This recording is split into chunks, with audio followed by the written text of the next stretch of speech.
good morning all of you. Today's our topic is cinema. Cinema is one of the subtopic of the mass media. Mass media is the topic of the communication. So కమ్యూనికేషన్లో mass media అనేది ఒక biggest topic అనమాట, పెద్ద topic. దీంట్లో చాలా sub topics ఉన్నాయి. ఆ sub topics అన్నీ కూడా మనం రెగ్యులర్గా డిస్కస్ చేస్తూ వస్తున్నాము. ఈరోజు మనం డిస్కస్ చేయబోయే టాపిక్ ఏంటంటే సినిమా. ఎందుకంటే cinema is most entertainment of the people in India. Cinema అనేది మనకి చాలా ఎంటర్టైన్మెంట్ అందించేది. అంతేకాకుండా మన భారతీయులు ఎక్కువగా మూవీస్ చూడడానికి ఎక్కువ ఇంట్రెస్ట్ చూపిస్తూ ఉంటారు. అందుకనే India is the highest producer of the feature films in the world.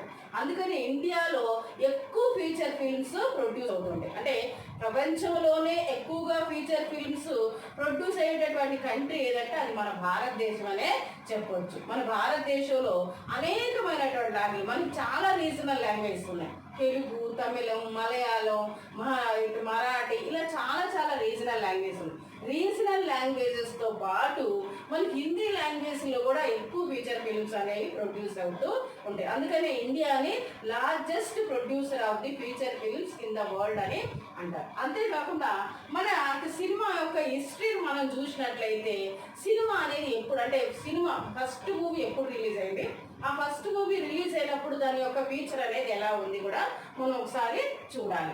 ఎందుకంటే ఇక్కడ సినిమా అంటే ఆడియో విజువల్ అంట, అంటే సినిమా ద్వారా మనం వినడం చూడడం రెండు జరుగుతుంటాయి. దాంతోపాటు మనకు అనేక సోషల్ థీమ్స్, ఎథికల్ థీమ్స్, మనకి ఎంటర్టైన్మెంట్, కామెడీ, ఇలా రకరకాలైనటువంటి అంశాలతో కూడినటువంటి మూవీస్ అనేవి రిలీజ్ అవుతూ ఉంటాయి. చిన్నపిల్లలకు సంబంధించినవి, మన ఇండిపెండెన్స్ సంబంధించినవి, భారతదేశ ఉద్యమానికి సంబంధించినవి, అనేక రకాలైనటువంటి అంశాలతో సినిమాలు అనేవి రిలీజ్ అవుతూ ఉంటాయి. అందుకని ప్రజలు ఈ సినిమాకి ఎక్కువగా అట్రాక్ట్ అవుతూ ఉంటారు, ఇంటరాక్ట్ అవుతూ కూడా ఉంటారు. అంటే మనకి సినిమాకి చాలా దగ్గర కనెక్షన్ ఉందనే చెప్పగలం. సో మరి ఇక్కడ ఫస్ట్ ఫిల్మ్ ఎప్పుడు రిలీజ్ అయింది, ఫస్ట్ ఫిల్మ్ యొక్క డైరెక్టర్ ఎవరో చూద్దాం. ఫస్ట్ మూవీ ఏంటంటే సైలెంట్ మూవీ. ఆ మూవీలో మనకి డైలాగ్స్ ఉండవు, కేవలం విజువల్ మాత్రమే ఉంటుంది అనమాట. అది ఏంటిదంటే రాజా హరిశ్చంద్ర. దీని డైరెక్టర్ ఎవరు అంటే దునిరాజ్ Gauri Phalke. దునిరాజ్ Gauri Phalke was the director of the Raja Harishchandra, which was a silent movie released in the 1913. అంటే 1913లో ఇది రిలీజ్ అవ్వడం జరిగింది. దీని ప్రకారంగా మనకి 2013లో మనం మూవీస్ రిలీజ్ చేసి 100 years అంటే సెంచరీ అని మనం చెప్పుకోవచ్చు. ఒక సెంచరీని మనం కంప్లీట్ చేసామని చెప్పుకోవచ్చు. సో ఇది మనకి ఫస్ట్ మూవీకి సంబంధించినటువంటి ఇన్ఫర్మేషన్. ఇది మనకి యూజీసీ నెట్ ఎగ్జామినేషన్లో ఆల్రెడీ క్వశ్చన్ అడగడం జరిగింది. అంతేకాకుండా ఫస్ట్ డైలాగ్ మూవీ రిలీజ్ 1931. ఇది ఫస్ట్ డైలాగ్ మూవీ. దీని నేమ్ వచ్చేసి ఆలం అరా. డైరెక్టర్ అరేషర్ ఇరానీ దీని director. Okay. First colour movie Kisan Kanya released in 1937. Okay. ఇది మనకి సినిమాకి సంబంధించినంత వరకు మీకు మళ్ళీ ఏంటంటే ఈ అవార్డ్స్ సంబంధించి చాలా క్వశ్చన్స్ అడుగుతారు. అవి మీకు నేను మెటీరియల్ తీసుకున్న వాళ్ళకి దాంట్లో నేను ప్రొవైడ్ చేయడం జరిగింది, లేదా దీని మీద ఒక ప్రత్యేకమైనటువంటి క్లాస్ కూడా మీకు పెడతాను. అంటే సినిమాకి సంబంధించినంత వరకు ఎక్కువగా క్వశ్చన్స్ ఎక్కడి నుండి అడుగుతున్నాడంటే మనకి ఈ చాలా రకాలైనటువంటి అవార్డ్స్ ఉన్నాయి. పద్మభూషణ్ అవార్డు, ఇక దాదాసాహెబ్ పాల్కే అవార్డు, ఈ భారత్ రత్న అవార్డు, ఈ అంటే అవార్డ్స్ అన్నీ కూడా మనకి సినిమా సంబంధించినటువంటి అవార్డ్స్ అని కూడా జరుగుతుంది. ఈ అవార్డ్స్ అనేది ఏ సంవత్సరం ఎవరికి ఇచ్చారు అనేది ఎక్కువగా అడుగుతున్నాడు. అంటే ఆ అవార్డ్స్ పేరు, ఆ అవార్డ్ ఎవరికి ఇచ్చారు, ఏ మూవీకి ఇచ్చారు అనేది కూడా అడగడం జరిగింది. దాని మీద ప్రత్యేకంగా మీకు క్లాస్ కంటే కూడా ఒక లిస్ట్ ఆఫ్ ది మూవీస్, ఆ లిస్టుకు సంబంధించిన అవార్డ్స్ ఏ ఇయర్లో ఇచ్చారనేది ఒక ఇన్ఫర్మేషన్ ఉంటే మీకు చాలా ఈజీగా ఉంటుంది. సో దాని మీద ఎక్కువ క్వశ్చన్స్ వస్తున్నాయి కాబట్టి మీకు వీలైతే మీరు నెట్లో నుండి వాటిని డౌన్లోడ్ చేసుకోండి. నేను కూడా దాని మీద ఒక వీడియో చేయడానికి ట్రై చేస్తాను. ఇది సినిమాకి సంబంధించిన వాళ్ళు. ఇక మనకి సినిమాకి సంబంధించినంత వరకు కొన్ని ఆర్గనైజేషన్స్ అనేవి వర్క్ చేస్తున్నాయి. ఈ ఆర్గనైజేషన్స్ ఏంటంటే మనకి సర్టిఫికెట్, అంటే ఒక మూవీ రిలీజ్ కావడానికి సర్టిఫికెట్ ప్రొవైడ్ చేయడంలో కానీ, చిల్డ్రన్కి సంబంధించినటువంటి అంశాల్లో జాగ్రత్త తీసుకోవడం కానీ, యంగ్ కమ్యూనికేటర్స్కి ట్రైనింగ్ ఇచ్చేటటువంటి అంశాల్లో కానీ ఈ కొన్ని ఆర్గనైజేషన్స్ వర్క్ చేస్తున్నాయి మన ఇండియాలో. సినిమాకి సంబంధించిన ఆ ఆర్గనైజేషన్స్ ఏంటో మనం ఒకసారి చూద్దాం. సిబిఎఫ్సి అంటే central board of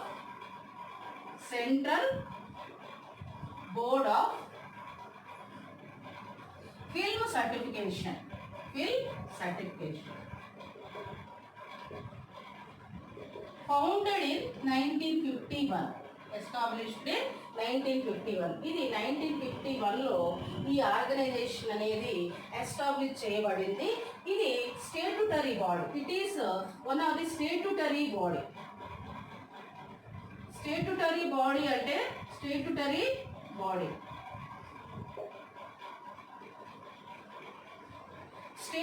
body in the communication and broadcasting service of the government of India. అంటే ఇది ఒక స్టేట్యూటరీ బాడీ.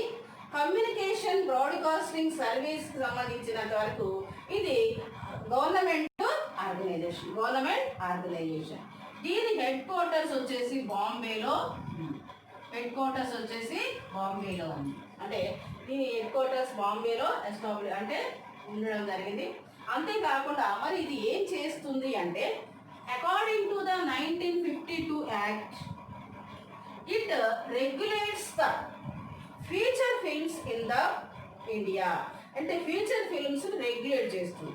రెగ్యులేట్ చేయడం అంటే ఏంటంటే, ఒక ఫీచర్ ఫిల్మ్ అనేది రిలీజ్ అయ్యే ముందు దాంట్లో వైలెన్స్ అనేది లేకుండా, ఎథికల్ వాల్యూస్కి భంగం కలగనటువంటిది, అందరూ అన్ని రకాల, అంటే అన్ని ఏజ్ పీపుల్, అన్ని రకాలైనటువంటి ఏజ్ పీపుల్ చూడదగినటువంటి అంశాలని వాళ్ళు అబ్జర్వ్ చేస్తూ ఆ యొక్క మూవీకి సర్టిఫికేషన్ అనేది ప్రొవైడ్ చేయడం జరుగుతుంది. అంటే ఈ అన్ని ఎథికల్కి సంబంధించినటువంటి అంశాలు, అంటే ఈ ఎథికల్ కాకుండా ఉన్నటువంటి అంశాలు ఏమైనా ఉన్నాయనుకోండి, లేదా వయోలేషన్కి సంబంధించినటువంటి అంశాలు ఏమైనా ఉన్నాయనుకోండి, చిన్న పిల్లల యొక్క అంటే వాళ్ళ మానసిక పరిస్థితిని, శారీరక పరిస్థితిని భంగపరిచేటటువంటి, అంటే వాళ్ళ చెడుదారి పట్టించేటటువంటి అంశాలు ఏమైనా ఉన్నాయనుకోండి, ఆ ఫీచర్ ఫిల్మ్కి, ఆ మూవీకి సర్టిఫికేషన్ అనేది ప్రొవైడ్ చేయరు, దాన్ని రిలీజ్ చేయడానికి అంగీకరించరు. అంటే ఈ పనులన్నీ దీన్ని రెగ్యులేట్ అంట. అంటే మనకి ఫీచర్ ఫిలిమ్స్ యొక్క రెగ్యులేషన్ చేసే సంస్థ ఏది అని మనకి క్వశ్చన్ అడగవచ్చు. అంటే which organization regulates the feature films India అంటే సిబిఎఫ్సి. ఈ సిబిఎఫ్సి రెగ్యులేట్ చేస్తుంది. ఎందుకంటే మనకి మూవీస్ అనేవి ఏంటంటే ఒక ఎంటర్టైన్మెంట్ ఇవ్వడమే కాకుండా ప్రజలకి ఎథికల్ వాల్యూస్ని, సోషల్ వాల్యూస్ని అందించేటటువంటి ఒక ఆర్గనైజేషన్, ఒక సంస్థగా కూడా చెప్పుకోవచ్చు. ఎందుకంటే మనం భారతదేశంలో అందరూ కూడా most of the 100% of the people connected with the movies. అంటే మూవీస్కి కనెక్ట్ అయి ఉంటాం. మనం టీవీలో చూస్తాము, లేకపోతే థియేటర్లో చూస్తాము, మన మొబైల్లో మూవీలు చూస్తాము. ఇవన్నీ చూడడం అంటే ఏంటంటే దానివల్ల మనం ఎంటర్టైన్మెంట్ పొందాలి, ఏదైనా ఎథికల్ వాల్యూస్ గురించి నేర్చుకోవాలి, సోషల్ వాల్యూస్ గురించి నేర్చుకోవాలి. అంతేకాకుండా మన జీవన విధానానికి భంగం కలిగించేటటువంటి ఆ యొక్క అంశాలనే మూవీలో ఉండకూడదు అని ఈ సంస్థ ఏర్పాటు చేయడం జరిగింది. అంతేకాకుండా according to the 1952 act, it regulates the feature films in the India. అంటే ఈ అన్ని అంశాలన్నీ అబ్జర్వ్ చేసిన తర్వాత ఇది సర్టిఫికెట్ అనేది ప్రొవైడ్ చేస్తుంది. అంటే ఇప్పుడు మనకి 4 రకాలైన సర్టిఫికెట్స్ వచ్చినాయి. అంటే ఇప్పుడు ఇంత మోడర్న్ ఎరాలో 4 రకాలైన సర్టిఫికెట్స్ వచ్చినాయి. ఆ సర్టిఫికెట్స్ ఏంటో చూద్దాం. అంటే ఏదైనా ఒక మూవీకి యూ సర్టిఫికెట్ ఇచ్చారనుకోండి, యూ సర్టిఫికెట్ ఇచ్చారు అంటే ఇది restricted for all the age group అంట. అంటే యూ సర్టిఫికెట్ ఉన్నటువంటి మూవీస్ ఏంటంటే ఎవరైనా చూడవచ్చు. చిన్నపిల్లలు, పెద్దవాళ్ళు, ముసలి వాళ్ళు అన్ని రకాలైనటువంటి పీపుల్ చూడగలిగినటువంటి మూవీ ఏంటంటే యూ సర్టిఫికెట్ ఇచ్చినటువంటి మూవీ. మనకి ఈ మూవీ ఫస్ట్ టైటిల్ వేసినప్పుడు ఈ యూ అనేది మనకి ఉంటుందన్నమాట. యూ అనేది ఉంది అంటే అందరు చూడగలిగారు. సరే ఏ అని అంటే ఏంటంటే రిస్ట్రిక్టెడ్ టు అడల్ట్స్ అంట. Restricted to adults. Restricted to adults అంటే ఏంటంటే ఇది కేవలం అడల్ట్స్ మాత్రమే చూడదగినటువంటి మూవీ. అడల్ట్స్ మాత్రమే అంటే దోస్ ఏజెస్ 18 ఇయర్స్ అంటే 18 ఇయర్స్ నిండినటువంటి వ్యక్తులు ప్రజలు మాత్రమే చూడదగినటువంటి మూవీ. దీనికి అర్థం ఏంటంటే చిన్న పిల్లలు ఈ మూవీని చూడకూడదు. ఎందుకు చూడకూడదు అంటే మేబీ ఆ మూవీస్లో అశ్లీలత అనేది ఎక్కువగా ఉండొచ్చు, లేదా హింసాత్మక సంఘటన అనేది ఎక్కువగా ఉండొచ్చు. హింసాత్మక సంఘటనలు, అశ్లీలకు సంబంధించినటువంటి అంశాలు ఉన్నటువంటి మూవీని చిన్న పిల్లలకు చూపించకూడదు అనేటటువంటి దాన్ని వీళ్ళు సర్టిఫికెట్గా ఇస్తారు. అంటే అక్కడ రాశారు అంటే చిన్నపిల్లలు చూడదు, పెద్దవాళ్ళు మాత్రమే చూడాలి. తర్వాత ఇప్పుడు ఇంకొక 2 రకాలైనటువంటి సర్టిఫికెట్స్ వచ్చినాయి. యూఏ అంటే ఇక్కడ ఈ పేరెంట్స్ గైడ్ లైన్స్తో పిల్లలు కూడా చూడొచ్చు. అది కూడా ఏంటంటే 12 ఇయర్స్ స్టూడెంట్ అంటే 12 ఇయర్స్ అబౌవ్ 12 ఇయర్స్ పిల్లలు పేరెంట్స్ గైడ్ లైన్స్తో చూడవచ్చు. అంటే ఇది ఈ సింబల్స్తో ఉంటుందన్నమాట. ఉంటుంది. అంతేకాకుండా ఎస్ మార్క్ ఉన్నటువంటి మూవీస్ కూడా వస్తాయి. ఈ ఎస్ మార్క్ ఉన్నటువంటి మూవీస్ ఏంటంటే ఈ movies only for the specialize category of the people.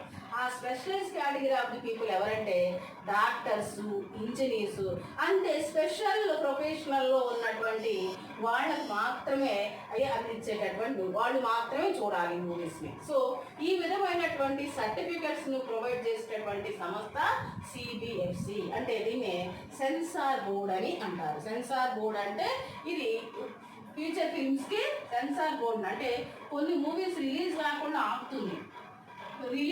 ఎందుకు ఆపుతుంది అంటే ఆ మూవీస్లో మేబీ అశ్లీలత ఎక్కువగా ఉండొచ్చు, లేదా హింసాత్మక సంఘటనలు కూడా ఎక్కువగా ఉండొచ్చు. సో ఇది మనకి సిబిఎఫ్సికి సంబంధించినటువంటి అంశం. ఇది ఎప్పుడు ఎస్టాబ్లిష్ అయిందంటే 1952. మరి మీరు యూజీసీ నెట్కి కానీ సెట్కి కానీ ప్రిపేర్ అయ్యేటటువంటి స్టూడెంట్స్ ఇంకొక అంశం కూడా గుర్తుపెట్టుకోవాలి. ఈ ఆర్గనైజేషన్ ఏవైతే ఉన్నాయో ఒక్కోసారి క్వశ్చన్ ఎలా ఇస్తాడు అంటే chronological order of the establishment of the following organizations అని ఇస్తాడు. అంటే క్రోనోలాజికల్ ఆర్డర్ అంటే ఇవి ఎస్టాబ్లిష్ అయినటువంటి సంవత్సరాన్ని ఆధారంగా చేసుకొని వీటిని ఒక ఆర్డర్లో అమర్చండి అని ఇస్తాడు. అప్పుడు మనకి ఆ సంవత్సరాలు అనేది గుర్తుంటే 1 by 1 మనం ఈజీగా ఆర్డర్లో పెట్టగలుగుతాం. అందుకని నేను రాయడం కూడా మీకు 1 by 1 రాస్తాను చూడండి.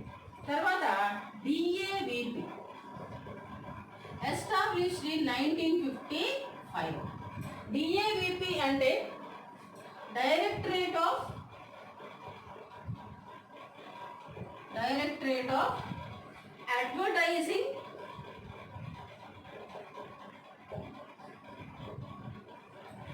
and Visual Publicity. It is the full form of the DAVP. ఇది 2013 యూజీసీ నెట్ ఎగ్జామినేషన్లో ఈ క్వశ్చన్ అడగడం జరిగింది. ఎలా అడిగాడంటే full form of the DAVP అని అడిగాడు. Full form of the DAVP అంటే directorate of advertising and visual publicity. It is the multimedia agency of the government. ఇది గవర్నమెంట్ ఆర్గనైజేషన్. ఈ గవర్నమెంట్ ఆర్గనైజేషన్ ఇది ఏం చేస్తుంది అంటే to meet the public requirement of the advertisement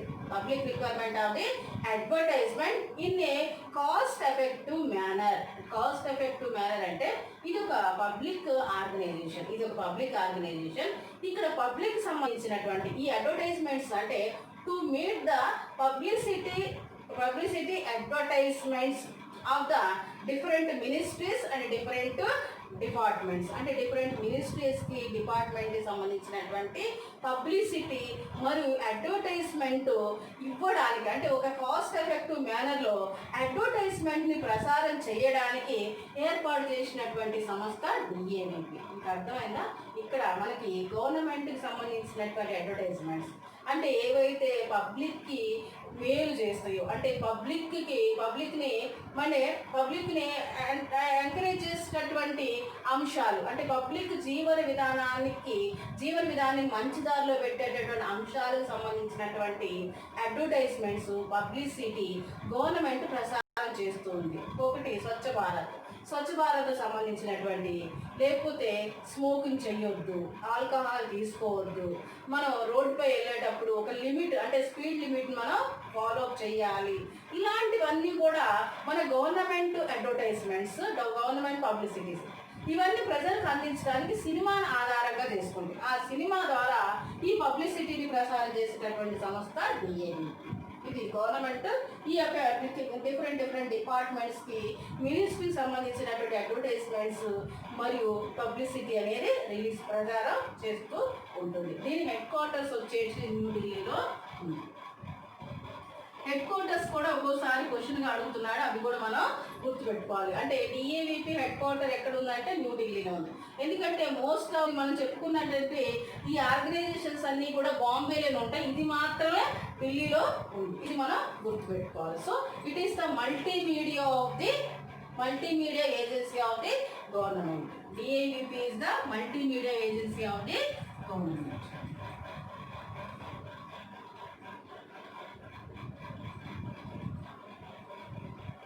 next CFSI.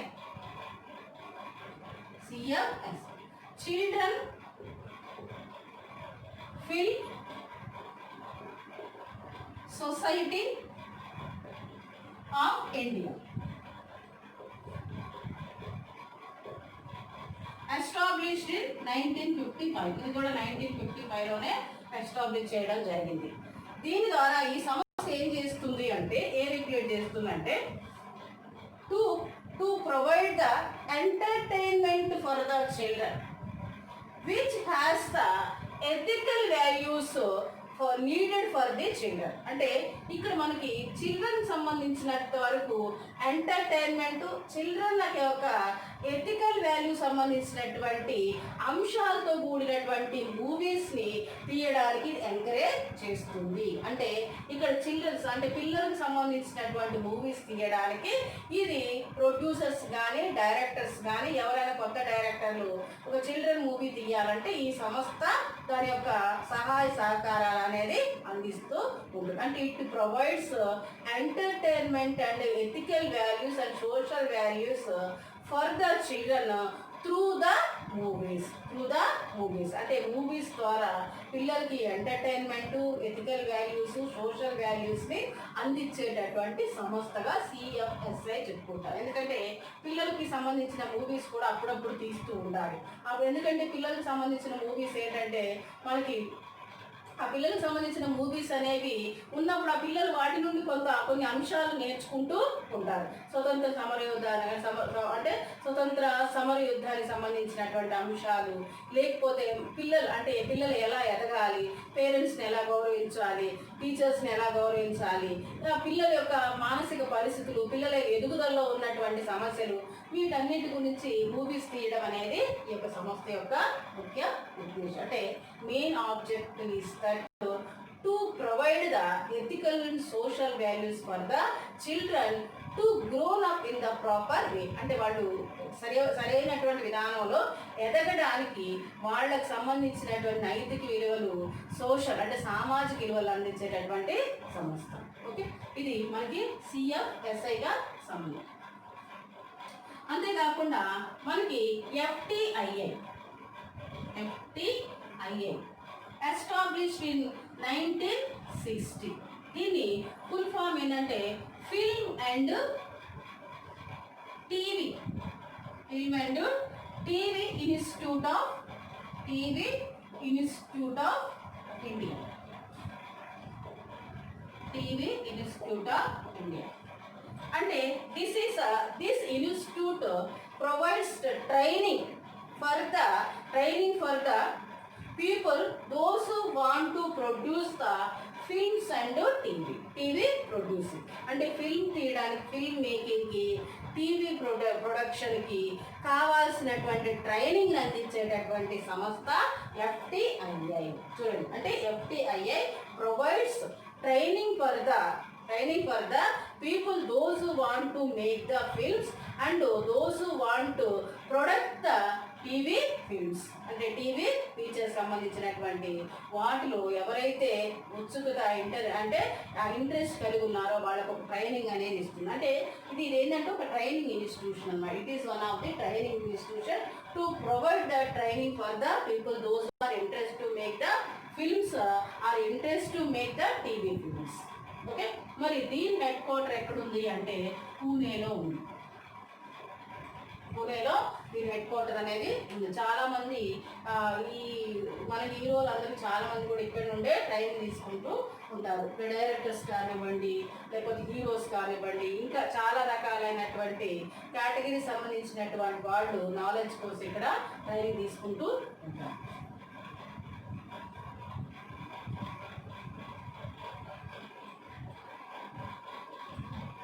Next IIMC. Indian Institute of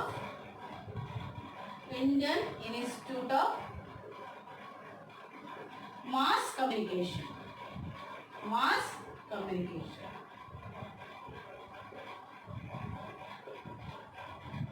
Established in 1965. ఇది ఏం చేస్తుంది అంటే it provides knowledge and skills for the youth communicators in different disciplines. అంటే knowledge and skills, it provides knowledge and skills for the young communicators in the different disciplines. అంటే different subjects. ఆ different సబ్జెక్ట్లో వీళ్ళకి నాలెడ్జ్ని, స్కిల్స్ని provide చేస్తుంది. ఆ different subjects ఏంటంటే ప్రింటింగ్లో, ఫోటోగ్రఫీలో, అండ్ ప్రింటింగ్, పబ్లిసిటీలో, అడ్వర్టైజ్మెంట్లో, ఇలా పబ్లిక్ రిలేషన్షిప్స్లో, వీటిలో స్కిల్స్ని, నాలెడ్జ్ని ప్రొవైడ్ చేసినటువంటి ఒక సంస్థ ఏంటంటే IIMC, Indian institute of mass communication. ఇది 1965లో ఎస్టాబ్లిష్ చేయడం జరిగింది. ఇంకా లాస్ట్ వన్ ఏంటంటే NFDC,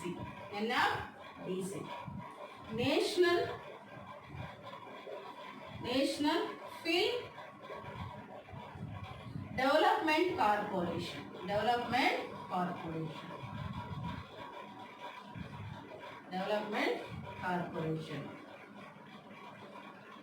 Established in 1970. It is one of the corporation. Its activities it is one of the corporation to provide finance. Those who want to create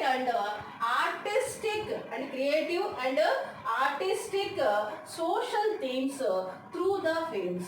చూడండి, వీళ్ళకి అంటే దీని యొక్క ముఖ్య ఉద్దేశం ఏంటంటే to provide the finance assistant for the people those who want to make the creative and artistic in the social themes. అంటే క్రియేటివ్గా, ఆర్టిస్టిక్గా సోషల్ థీమ్స్ సంబంధించినటువంటి మూవీస్ తీసే వాళ్ళకి ఫైనాన్స్ అనేది అందిస్తుంది. అంటే సోషల్ థీమ్స్ అంటే సామాజిక పరమైనటువంటి అంశాలలో క్రియేటివిటీని, ఆర్టిస్టిక్ని అంటే చూపిస్తూ పిక్చర్స్ తీసే వాళ్ళకి ఇది ఫైనాన్స్ అందిస్తుంది. మనకి కొన్ని మూవీస్ ఉంటాయి. ఆ మూవీస్ ఏంటంటే ప్రజలు చూడరు, తెలుసు కదా మనకి. ఇప్పుడు ప్రజలు ఎలాంటి మూవీ చూస్తారు, మనకి ఒక 100 సుమోలు ఎగరాలి, పెద్ద పెద్ద ఫైట్స్ ఉండాలి, బాగా ఎక్కువగా డ్యాన్స్ ఉండాలి, సాంగ్స్ ఉండాలి, కామెడీ ఉండాలి, ఈ పెద్ద పెద్ద ప్రొడ్యూసర్లు, పెద్ద పెద్ద హీరోలతో తీసిన సినిమాలు ఉండాలి.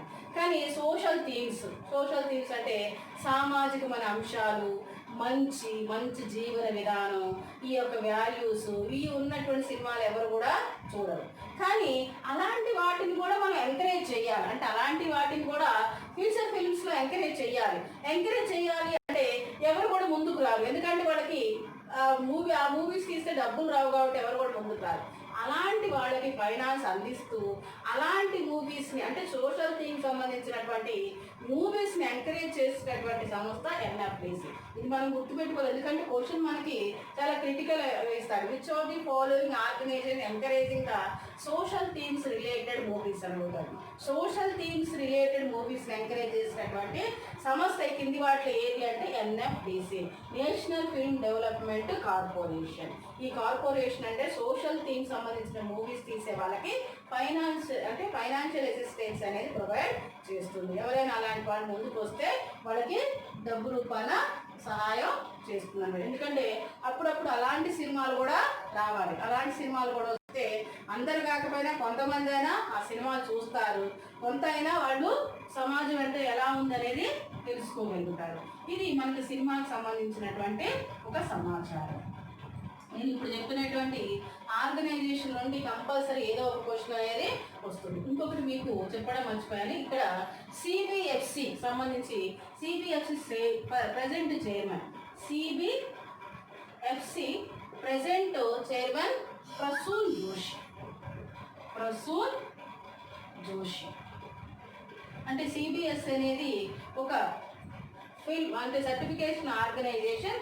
దీనికి ఒక చైర్మన్షిప్ అనేది ఉంటుంది. ఇప్పుడు ప్రజెంట్ చైర్మన్ ఎవరంటే ప్రసూన్ జోషి. ఈయన ఆధ్వర్యంలోనే సర్టిఫికెట్స్ అనేవి ప్రొవైడ్ చేయడం జరుగుతుంది. ఓకే, ఇకపోతే మనకి న్యూస్ పేపర్.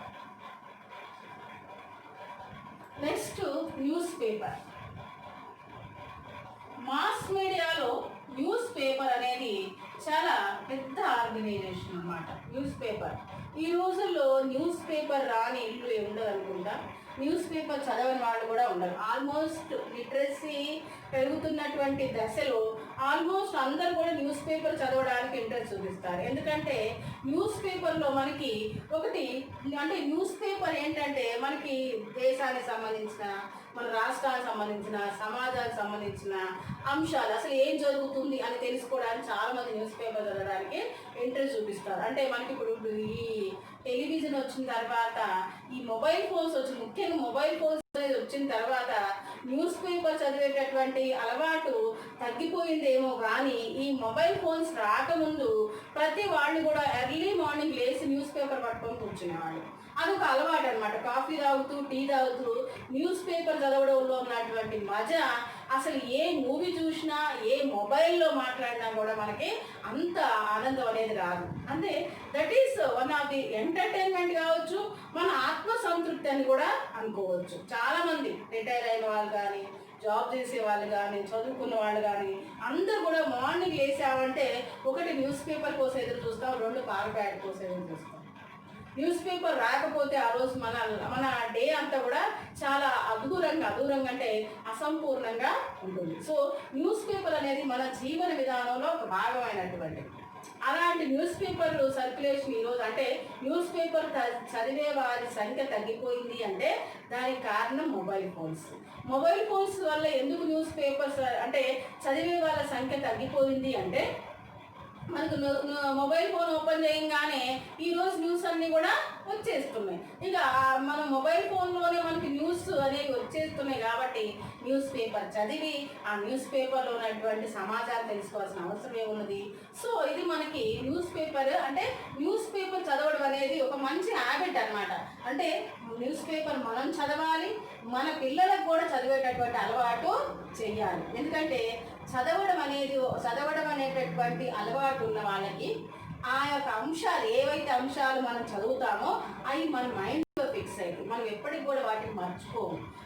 అలాంటి అలవాటుని మనం ఏర్పరచుకోవాలి, మన పిల్లలకు కూడా ఏర్పరచాలి.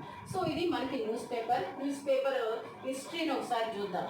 ఇది హిస్టరీ చూసే ముందు మీకు ఎల్లో జర్నలిజం అనే దాని గురించి చెప్తాను. ఎల్లో జర్నలిజం ఇది మనకి 2015లో క్వశ్చన్ రావడం జరిగింది. ఎల్లో జర్నలిజం అంటే ఏంటి అంటే ఎల్లో జర్నలిజం అంటే to attract the reader that is called the yellow journal. చూడండి, to attract the readers by the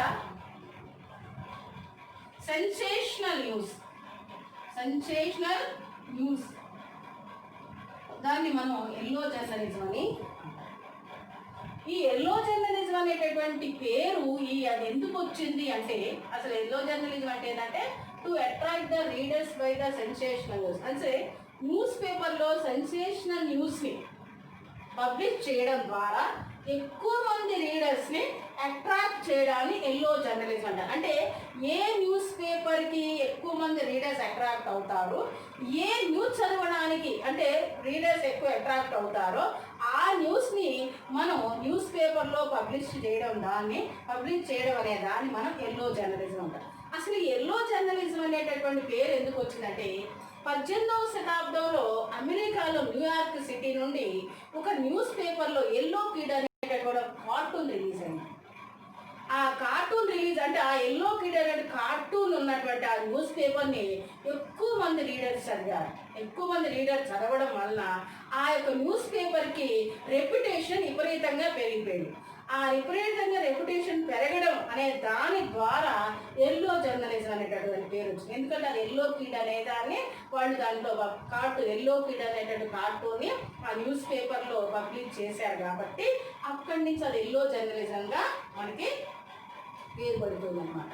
yellow journalism అంటే ఏంటంటే to attract the readers by the sensational news to increase the reputation of the news paper. అంటే ఏ news paper అయినా ఏం కోరుకుంటుందంటే ఆ news పేపర్కి reputation పెరగాలని కోరుకుంటుంది. ఆ రెప్యుటేషన్ పెరగడానికి ఎప్పటికప్పుడు సెన్సేషనల్ న్యూస్ని పబ్లిష్ చేస్తుంది. మనకి హెడ్లైన్స్లోనే ఉంటాయి అన్నమాట సెన్సేషనల్ న్యూస్. ఆ సెన్సేషనల్ న్యూస్ ఏంటంటే చాలా ఉంటాయి. ఈరోజు ఏం జరిగింది, ఏం జరగబోతుంది, కేసీఆర్ ఏమన్నాడు, జగన్ ఏమనబోతున్నాడు, కేసీఆర్ రేపు ఏం చేస్తాడు, కేసీఆర్ రేపు మీటింగ్లో ఏం మాట్లాడతాడు, కరోనా గురించి ఏం చెప్తాడు, ఇవన్నీ కూడా మనకి సెన్సేషనల్ న్యూస్గా హెడ్లైన్. ఆ హెడ్లైన్ చూడగానే మనకి చదవాలనిపిస్తుంది. దాన్ని మనం ఎల్లో జర్నలిజం అని అంటాం. సో మనకి న్యూస్ పేపర్ చరిత్ర చూద్దాం. న్యూస్ పేపర్ చరిత్ర అంటే 1780s బెంగాల్ గజెట్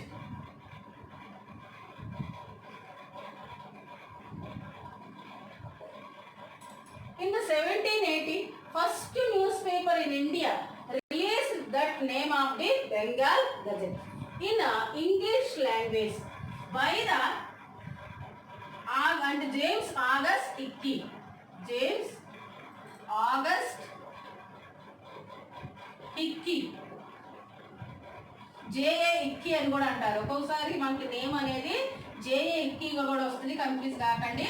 మనకి ఇది కూడా ప్రీవియస్ క్వశ్చన్ పేపర్లో అడగడం జరిగింది. In the 1780 Bengal gazette first news paper released in India by the founder James August Hicky in the language of the English లాంగ్వేజ్లో దీన్ని రిలీజ్ చేయడం జరిగింది. దాన్ని ఎవరు రిలీజ్ చేశారు అంటే జేమ్స్ ఆగస్ట్ హిక్కీ. ఈ was the founder of the Bengal gazette. మరి ఇది ఎలాంటి న్యూస్ పేపర్ అంటే దీన్ని అడ్వర్టైజ్మెంట్ న్యూస్ పేపర్ అని అంటారు. Advertisement news paper. ఇది అడ్వర్టైజ్మెంట్ న్యూస్ పేపర్ ఎందుకంటే అప్పుడు బ్రిటిష్ వాళ్ళు పరిపాలిస్తున్నటువంటి సమయంలో బ్రిటిష్ వాళ్ళు మన భారతదేశంలో అనేక రకాలైనటువంటి వస్తువులు ప్రొడ్యూస్ చేసేవాళ్ళు, అనేక రకాలైనటువంటి ఐటమ్స్ని ప్రొడ్యూస్ చేసేవాళ్ళు. వాళ్ళ ఐటమ్స్కి పబ్లిసిటీ రావడం కోసం వాళ్ళు అడ్వర్టైజ్మెంట్ న్యూస్ పేపర్ని రిలీజ్ చేయడం జరిగింది. ఇది మన కోసం కాదు, వాళ్ళ కోసం, వాళ్ళ వస్తువుల ప్రసారం కోసం, వాళ్ళ వస్తువులు ప్రజలకు తెలియడం కోసం ఈ న్యూస్ పేపర్ని వాళ్ళు రిలీజ్ చేయడం జరిగింది. అయితే ఈ న్యూస్ పేపర్ ఎప్పుడు వచ్చేదంటే ఇట్ కమ్స్ ఇన్ ఎవ్రీ 15 డేస్కి ఒకసారి వచ్చేది. అంటే ఇది డైలీ న్యూస్ పేపర్ కాదు, ఇది డైలీ న్యూస్ పేపర్ కాదనమాట. 15 డేస్కి ఒకసారి వచ్చింది. తర్వాత మన ఇండియన్ లాంగ్వేజ్లో వచ్చినటువంటి ఫస్ట్ న్యూస్ పేపర్ ఏంటిది అంటే ఉద్ధర్ మార్తాండ్. అంటే ఫస్ట్ ఈ news paper in India in the language of the Indian, Uddhar Marthand,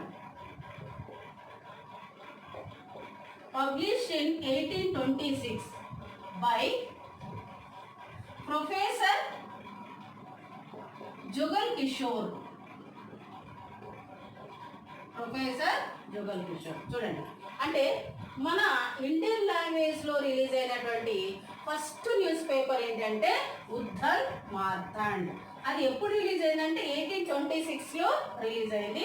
దాన్ని రిలీజ్ చేసినటువంటి దాని ఫౌండర్ ఎవరంటే ప్రొఫెసర్ జుగల్ కిషోర్. ప్రొఫెసర్ జుగల్ కిషోర్ మన ఇండియన్ లాంగ్వేజ్ అనేటువంటి హిందీలో ఫస్ట్ న్యూస్ పేపర్ రిలీజ్ చేయడం జరిగింది. అంతేకాకుండా మనకి ఇప్పుడున్నటువంటి ఎరాలో మనకి 1938లో టైమ్స్ ఆఫ్ ఇండియా రిలీజ్ అయింది. In 1938 times of India.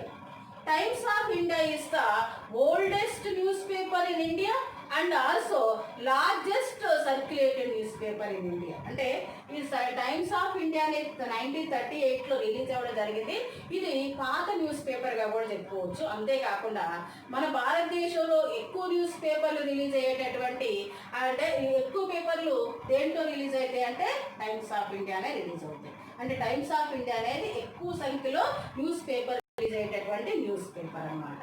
మనం ఆ విధంగా ఇది కూడా మనకి క్వశ్చన్ రావడం జరిగింది. అంటే ఎక్కువ సంఖ్యలో రిలీజ్ అయ్యేటటువంటి న్యూస్ పేపర్ ఏది అని అంటే అది టైమ్స్ ఆఫ్ ఇండియా. ఇండియాలోనే ఎక్కువ సంఖ్యలో న్యూస్ పేపర్ రిలీజ్ అవుతాయి. అయితే టైమ్స్ ఆఫ్ ఇండియా అనేది ఇంగ్లీష్ లాంగ్వేజ్లో ఉన్నటువంటి న్యూస్ పేపర్. ఇంకొకటి క్వశ్చన్ కూడా మనకి అడగడం జరిగింది, ఎక్కువ సంఖ్యలో న్యూస్ పేపర్ రిలీజ్ అయ్యేటటువంటి స్టేట్ ఏది అంటే in which state number of news paper release.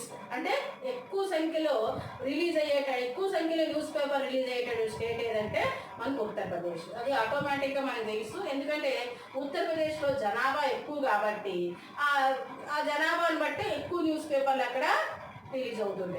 అది కూడా ఏంటంటే హిందీ లాంగ్వేజ్లో రిలీజ్ అవుతుంది. దాన్ని దైనిక్ జాగరణ అని అంటారు. అంటే దైనిక్ జాగరణ అనేటటువంటి హిందీ న్యూస్ పేపర్ ఎక్కువ సంఖ్యలో ఉత్తరప్రదేశ్లో రిలీజ్ అవుతూ ఉంటుంది. ఇక మనకి మోస్ట్లీ 18 లాంగ్వేజెస్లో న్యూస్ పేపర్స్ అనేవి రిలీజ్ అవుతున్నాయి. 18 లాంగ్వేజ్లో అంటే మోస్ట్లీ ఆల్ రీజనల్ లాంగ్వేజెస్లో మనకి న్యూస్ పేపర్స్ అనేవి రిలీజ్ అవుతుంది except Kashmiri language. Kashmiri language మినహా కాశ్మీర్ లాంగ్వేజ్ తప్పించి మిగతా అన్ని రీజనల్ లాంగ్వేజెస్లో కూడా అంటే మోస్ట్లీ 18 లాంగ్వేజ్లో మనకి న్యూస్ పేపర్స్ అనేవి రిలీజ్ అవుతున్నాయి. అవన్నీ కూడా మనకి తెలుగు, తమిళం, మలయాళం, కన్నడ ఇలా అన్ని లాంగ్వేజ్లో కూడా న్యూస్ పేపరు అంటే ఆ స్టేట్ వైజ్గా ఆ రీజనల్ ఏరియా వైజ్గా ఆ న్యూస్ పేపర్స్ అనేవి రిలీజ్ అవుతూ ఉన్నాయి. ఇక్కడ ఇంకొక క్వశ్చన్ ఏంటంటే least news paper release in the language. Least news papers released in the language అంటే అన్నిటికంటే తక్కువగా రిలీజ్ అయ్యేటటువంటి న్యూస్ పేపర్ ఏ లాంగ్వేజ్లో ఉందంటే సాంస్క్రిట్లో రిలీజ్ అయ్యేటటువంటి న్యూస్ పేపర్స్ చాలా తక్కువగా ఉంటాయి. అసలు సాంస్క్రిట్ ఎవరు చదువుతారు? సాంస్క్రిట్లో న్యూస్ పేపర్ రిలీజ్ అయితే ఎవరు చదువుతారు? ఎవరో అంటే మనకి స్కూల్స్లో ఎక్కువగా పిల్లలతో మనం సాంస్క్రిట్లో న్యూస్ పేపర్ చదివిస్తూ ఉంటాం.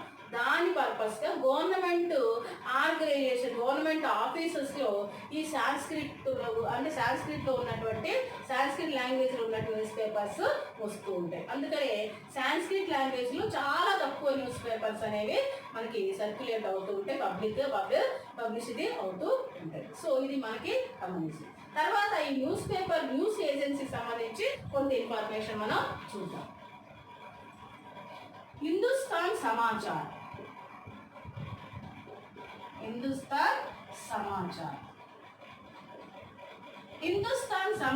was the first multilingual news agency in India. Multilingual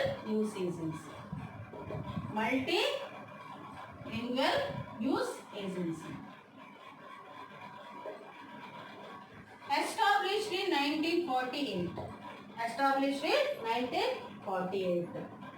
by S.S. Opte. అంటే S.S. Opte ద్వారా ఇది 1948లో మల్టీలింగ్వల్ న్యూస్ ఏజెన్సీగా మనకి ఫౌండ్ చేయాలి అంటే ఎస్టాబ్లిష్ చేయబడింది. అంటే మల్టీలింగ్వల్ అంటే ఏంటంటే నెంబర్ ఆఫ్ లాంగ్వేజెస్లో న్యూస్ పేపర్ రిలీజ్ కావాలి. మోస్ట్లీ ఇది 11 లాంగ్వేజెస్లో ఇది న్యూస్ పేపర్ రిలీజ్ అవుతుంది. అంటే న్యూస్ అనేది 11 లాంగ్వేజెస్లో. ఇప్పుడు మనకి ఈనాడు కూడా చాలా లాంగ్వేజ్లో రిలీజ్ అవుతుంది. అలాగే హిందుస్థాన్ సమాచార్ కూడా 11 లాంగ్వేజెస్లో న్యూస్ పేపర్స్ అనేవి రిలీజ్ అవుతాయి. ఆ 11 లాంగ్వేజెస్ మన తెలుగు కూడా ఉంది, నేపాల్ కూడా ఉంది. అంటే అదర్ కంట్రీకి సంబంధించినటువంటి లాంగ్వేజ్లో కూడా న్యూస్ పేపర్స్ రిలీజ్ అవుతాయి. అయితే దీనికి సంబంధించినటువంటి ఇంకొక ఇంపార్టెంట్ అంశం ఏంటంటే after 1975, after national emergency period, this Hindustan Samachar merged into the press trust of India. ఈ క్వశ్చన్ అడగడానికి అవకాశం ఉంది. అంటే 1975 తర్వాత, అంటే 1975లో మనకి నేషనల్ ఎమర్జెన్సీ వచ్చింది. అది ఇందిరాగాంధీ సమయంలో నేషనల్ ఎమర్జెన్సీ అనేది వచ్చింది. అది పంజాబ్కి సంబంధించినటువంటి ఇష్యూ మీద నేషనల్ ఎమర్జెన్సీ అనేది వచ్చింది.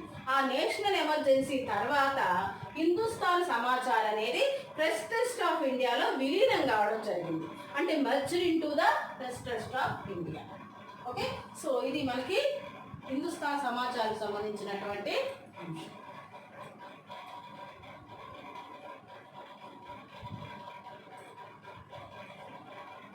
UNI. Next UNI, United News of India. United News of India established in 1956 in the English language.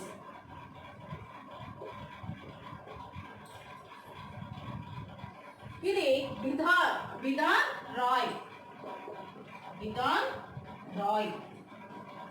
Founded by Bidhan Roy. అంటే United News of India established in 1956 in the English language by Bidhan Roy ద్వారా ఈ యొక్క news agency అనేది ఇది ఏంటిది అంటే it is also one of the multilingual news agency in India. ఇది కూడా హిందుస్థాన్ సమాచార్ లాగా మల్టీలింగ్వల్ న్యూస్ ఏజెన్సీ. ఇది మల్టీలింగ్వల్ ఎలా అయిందంటే ఫస్ట్ 1956లో ఇది ఇంగ్లీష్లో రిలీజ్ అయింది. తర్వాత 1961లో అంటే it started its commercial operations in 1961 as in Hindi language. చూడండి ఇక్కడ ఇది 1961లో దీని యొక్క కమర్షియల్ యాక్టివిటీస్ స్టార్ట్ చేయడం జరిగింది. అది ఏ లాంగ్వేజ్లో స్టార్ట్ చేసిందంటే హిందీ లాంగ్వేజ్లో స్టార్ట్ చేసింది. Once again I'm telling that in the 1961 United News of India starts it's commercial activities in the language of Hindi, named as Univarta.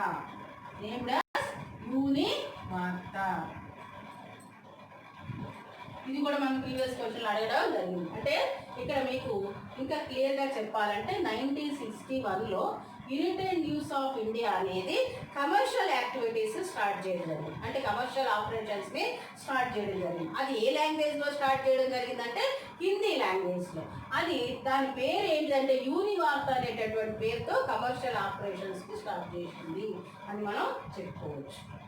Okay, తర్వాత 1992లో in the first time United News of India publish the news in Urdu.